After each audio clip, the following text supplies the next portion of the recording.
All right, uh, we're back, and we're going to talk about, I think, the biggest story in the NFL right now. We've been sidestepping it with the draft, with the drafts that were happening. Kind of sidestepped it on those episodes. Uh, we're going to confront it now, man. Aaron Rodgers wanting to get the hell out of Green. Or not necessarily him getting the hell out of Green Bay, but just it's him and the GM now. It's mano y mano. Is it Gutekunst or is it Rodgers? Like my gosh, Right. just happened almost. It felt like it was brewing, but the way it was announced, it just sudden shock. Uh, I think I'm gonna ask you this, man. It's kind of a loaded question. With Aaron Rodgers calling Gutekunst Jerry Krause, hmm A, do you kind of believe that the GM has done a bad job in Green Bay? And to give you like it's been the past 3 years as a GM. Okay. Do you think more of the blame should be put on him or that Aaron Rodgers is overreacting? That is a loaded question. Okay. So I think both are equal to blame. However, I think at the end of the day, what Aaron wants, um, and what he wants, I guess, like as a playing style at this point, and like what his team, how he wants his team to be built. He sees that not to be in Green Bay per se. So this is what I think. I think he still envisions there's a path to winning in Green Bay. Like that's something that can happen. And I definitely believe that. Been Yep. to NFC Championship last 2 years under, with Wolf Four. They've been 13-3. They've been good. They've been a very good team, as is, standard Packers. But again, Green Bay is one of those, proud cities and franchises that going to the NFC Championship, though great, that's nothing, and that's not satisfying what they want. And they want Super Bowls, right? They are a very storied franchise. They're a very proud franchise, and so that's what Aaron wants too. He's been seeing Tom Brady. He's been seeing Patrick Mahomes. These guys leading stacked teams, and he wanted such teams to be built. I feel like the Packers are a little bit. Here's the problem, right? So you come to Gutekunst in his past 3 years as GM.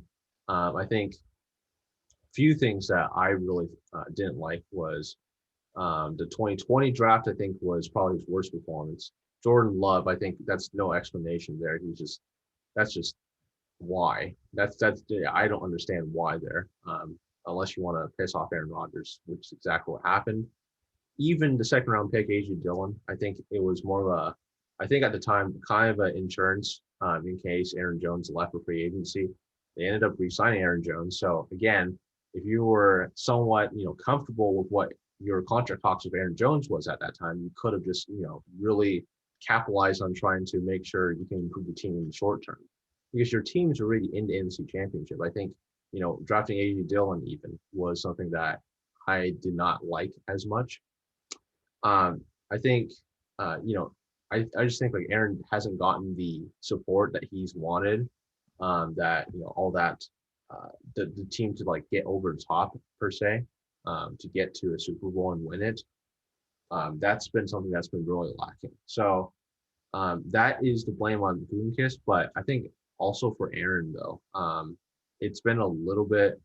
I wouldn't say it's too much of an overreaction, really. I think it's more on the GM because one, he didn't leak the story. He's denied that already. That's been something that's like pretty adamant from him that he didn't leak this story. That wasn't from him.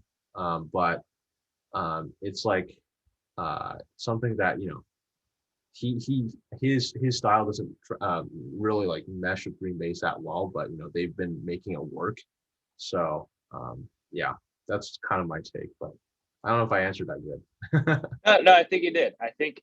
I mean, of course, this is a nuance. You can't just say this guy is right or this guy is right.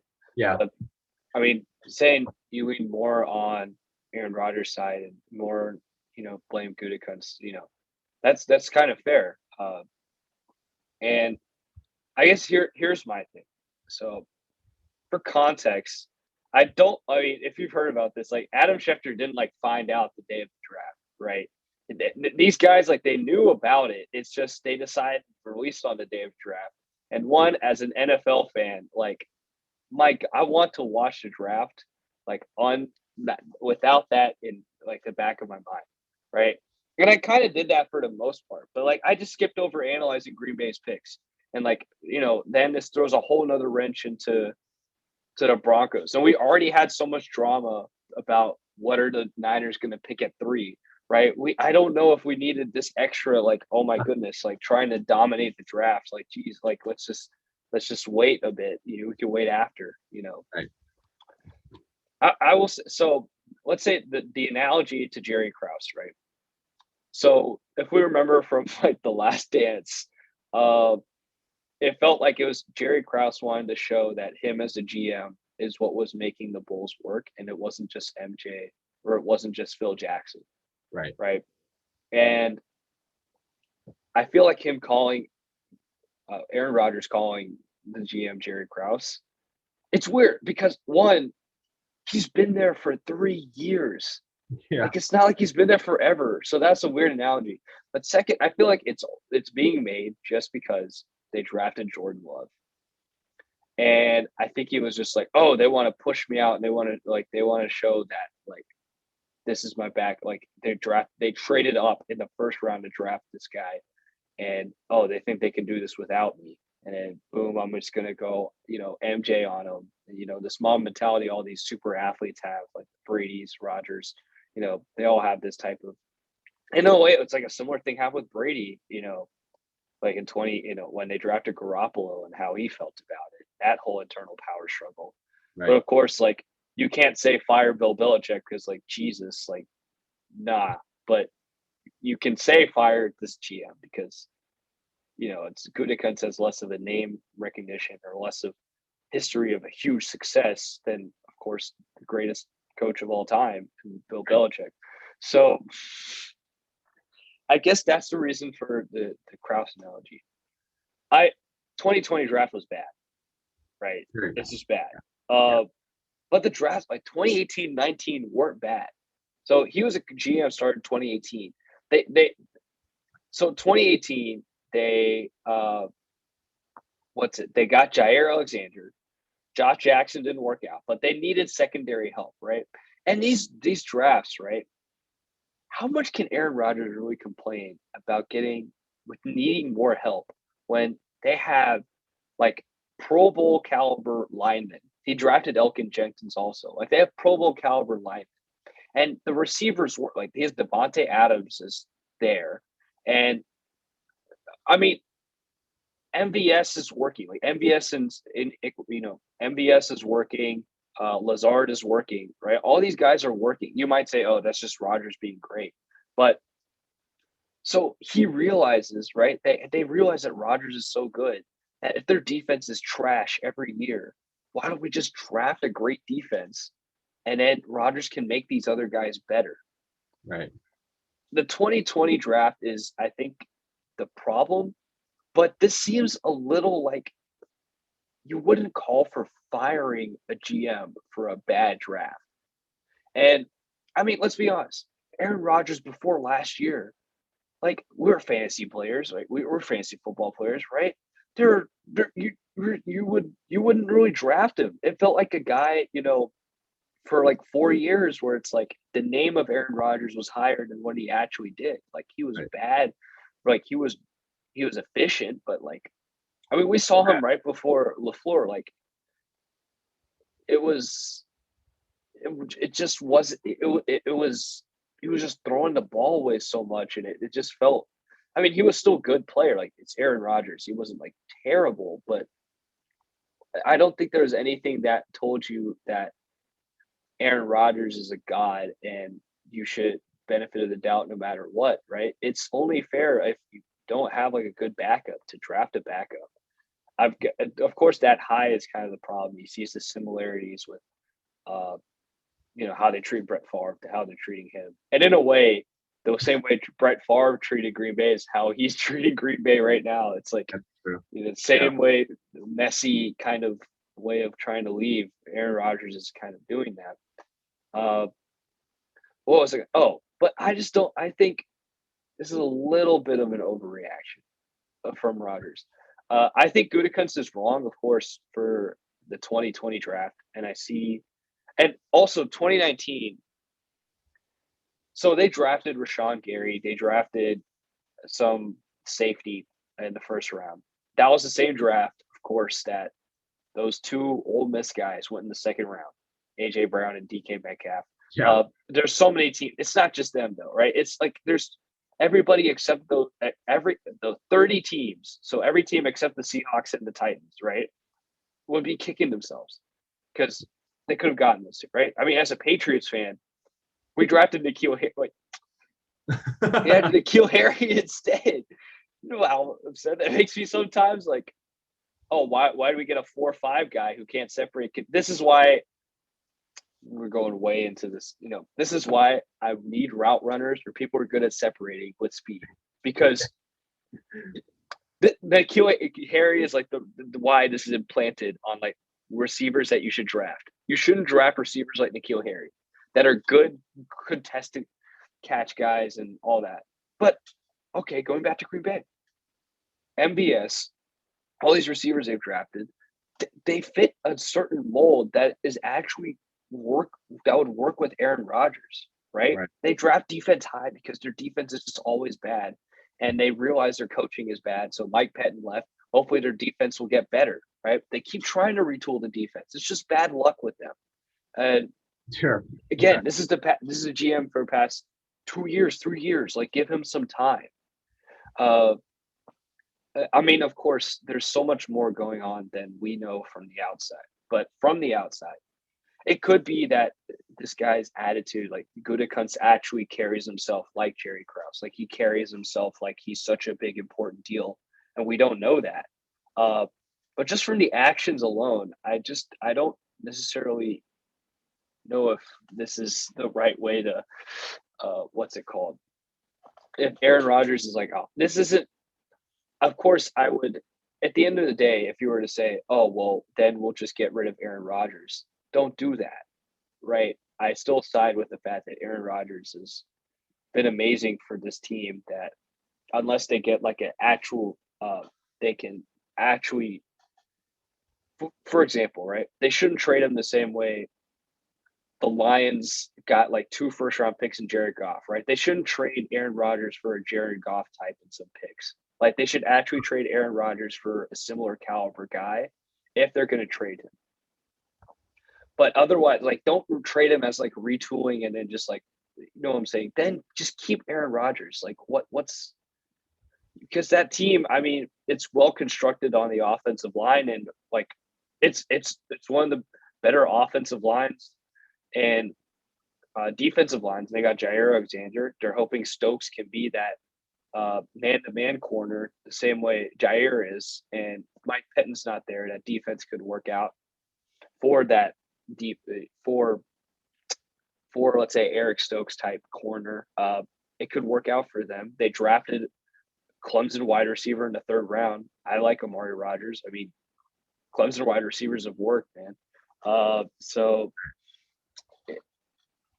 I would just say, you know, give it same way Russell Wilson is giving the Seahawks a year. You know, I would say Rodgers should give it a year. The only thing I'd say, like, you know, I agree, you know, basically all your points actually, in somewhat. And you know, I guess like I was trying to articulate how Aaron Rodgers kind of overreacted, but I didn't know how to. So you kind of like, you know, kind of made the points that I was hoping to make in some ways too. All right. I think one of the also things that I thought Aaron Rodgers was probably a little bit unhappy about though was, I think, just like in some ways his relationship with Matt LaFleur. I think like it might have with Matt LaFleur, it might have, you know, deteriorated just a little bit after that NFC Championship.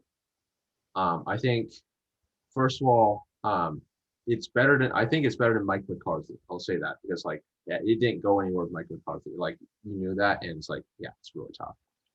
But with Matt LaFleur, the only problem was that he kind of like I think there was a little bit of a trust fallout a little bit during that NFC Championship about like kicking a field goal rather than rather than just having him run on it on fourth down and just run that play. That I think it could be an overreaction for him to say like, oh, because you didn't like let me run that one play, I'm like unhappy and I'm not out here. Of course, that's an overreaction, but again, think about it. If he said, actually did that one play, if that one play actually worked out, they probably would have won. And seeing how Kansas City won. So basically, Aaron Rodgers saying that you took away a Super Bowl from me, essentially, quote unquote, by like not letting me, run that one play. So that is something that Aaron would, hold a grudge against maybe, but again, that could be overreacting. That could be just like something that could be another list of issues that Aaron has in Green Bay. So that's actually that's a great point you made. And this actually, I was just gonna bring this up, and you actually brought it up, so it was nice. So around the NFL, it's a podcast, a good podcast from the NFL guys. So they talk about this, right? Aaron Rodgers was going to find something. He's a guy who might find just anyone to blame. If it wasn't good, because it would be LaFleur maybe, right? But it feels like it's less. Why would you put on LaFleur? He's given this team 13-3 seasons. That running game, Aaron Jones has been revitalized. Like, oh my gosh, like look at this guy, and the offensive line is working well, and Devontae Adams but all pro wide receiver this year. Where was I going with this? So, but yeah, I mean, Aaron Rodgers didn't know that they were going to be pulled out until that play, and sure, that hampered trust. But it is definitely an over. Like, so if it's one play, right? It's one play. You talk it over the offseason, you get on the same page, and then you realize, right? And it feels like they had a good relationship beforehand, and it's crazy that it could just be one play just turns this relationship completely on its head. Just now completely antagonistic with LaFleur. And it's just he wants to get out of Green Bay, but he says, oh, it's because of the GM. But then let's say the GM wasn't a problem, it would be because of Matt LaFleur. But then you're thinking, but he says he'll stay in GM if they fire the You'll stay in Green Bay if they fire the GM. That's what he's saying right now, right? Yeah. So it's like, but then is it really that he's upset about LaFleur if that's the case? He's not saying he just leave. I have to leave or else. Like he's just saying, no, if you get rid of the GM, I'm fine. I think LaFleur, like it's gonna have to be something that they'll have to figure out like privately, but I think he feels like that's something that's fixable. That LaFleur would openly admit, like I think LaFleur knows that he made a mistake. I'd say that. Yeah. He's not a dumb guy. Right. So Aaron's like, okay, he knows he made a mistake, right? And he knows like what basically Aaron like basically said his thoughts already. Like everyone knows what it is. So I think that's something that's fixable with like Gutekunst. Like I think it's just a total trust fall out there, and also just like a lot of grudge hating just because like that Jordan Love draft. That it's something that he can't live with having him and Gutekunst under the same building. Right? I don't know. I mean, how much is this that?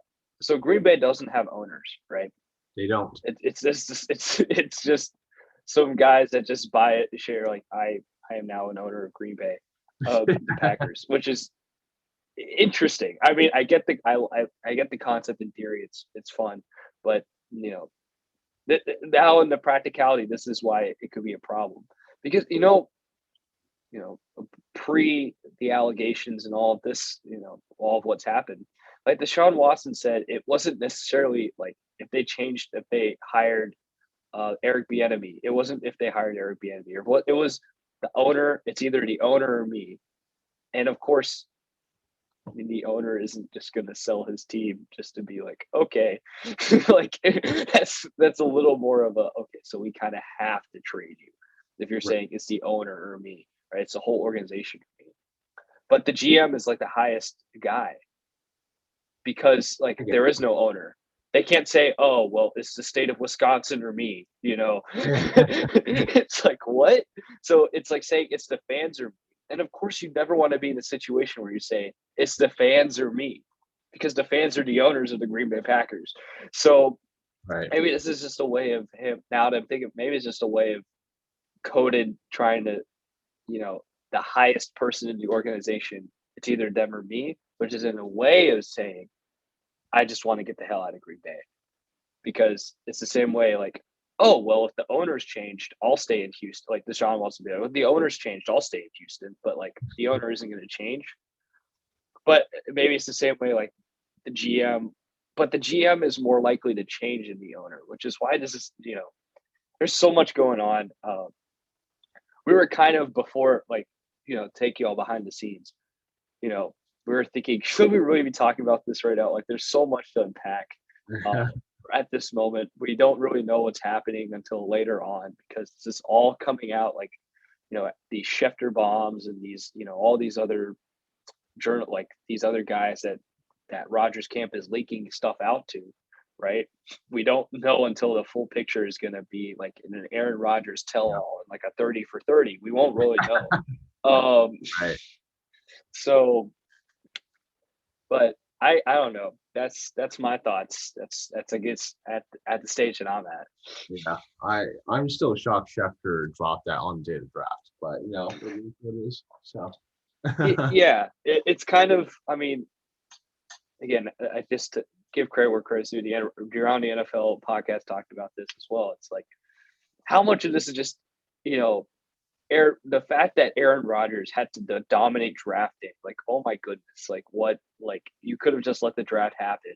And it's something about, you know, Aaron. I mean, it's kind of a lot of these great quarterbacks is kind of twisted how it is. Like they're. I mean, we know this about Brady. I mean, he's kind of openly talked about, you know, his Jordan-esque type of like, that's why I take it personally. Like every little thing, you know, Rodgers kind of does the same thing clearly. And Right. for something to be said about having as much power as Aaron Rodgers has, like, you know, maybe power is not the right word, but as much like gravitas as he has, as much like how he's such a good player and he knows it, and but he will have a chip on his shoulder like the size of like a huge can of Pringles. Like, you know, it's not just one chip, it's like all that whole stack of Pringles Yeah. on his shoulders. So Right. it's it's something, man. It's something that Sure. interactive. For sure.